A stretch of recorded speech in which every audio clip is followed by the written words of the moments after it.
మొలతాడంటే ఏమిటి, దాని విశిష్టత ఏమిటో తెలుసుకుందాం.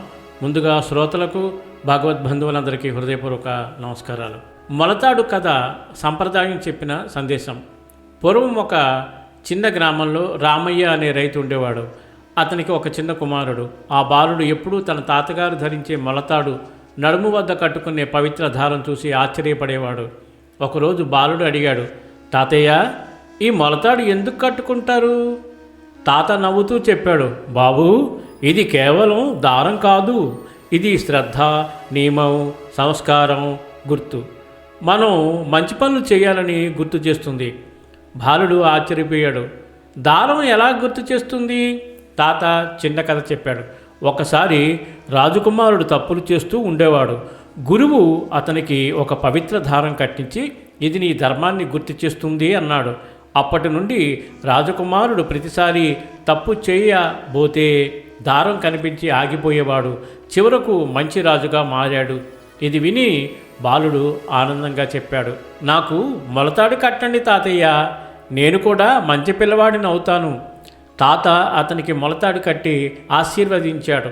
నీతి ఏమిటంటే, మొలతాడు లాంటి సంప్రదాయ వస్తువులు కేవలం అలంకారం కాదు, అవి మనకు మంచి మార్గాన్ని గుర్తు చేసే సంకేతాలు. ఈ మొలతాడు గురించి సాంప్రదాయ విశేషాలు ఏమిటంటే, మొలతాడు అంటే నడుము దారం. భారతీయ సంప్రదాయంలో రక్షణ, శుభం, నియమం సూచించే పవిత్ర సంకేతంగా భావిస్తారు.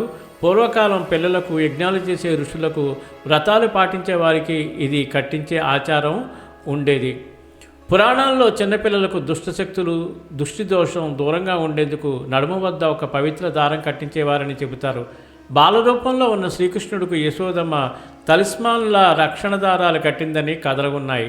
ఋషులు యజ్ఞాలు తపస్సు చేసే సమయంలో నడుము దారం కట్టుకునేవారు. అది వారికి నేను వ్రతంలో ఉన్నాను అని గుర్తు. అంటే మొలతాడు ఆత్మ నియంత్రణ సంకేతం.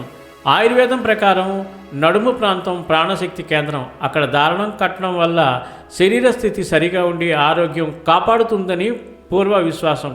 కొన్ని వంశాల్లో మొలతాడు కుటుంబ సంప్రదాయం గుర్తుగా కట్టిస్తారు. ఇది వంశ పరంపర, సంస్కృతి గుర్తు. ఈ మొలతాడు యొక్క విశేషాన్ని అందరికీ చేరవేసినట్లయితే అందరూ ఈ పవిత్ర దారాన్ని ఉపయోగించుకునే ప్రయత్నం చేస్తారు.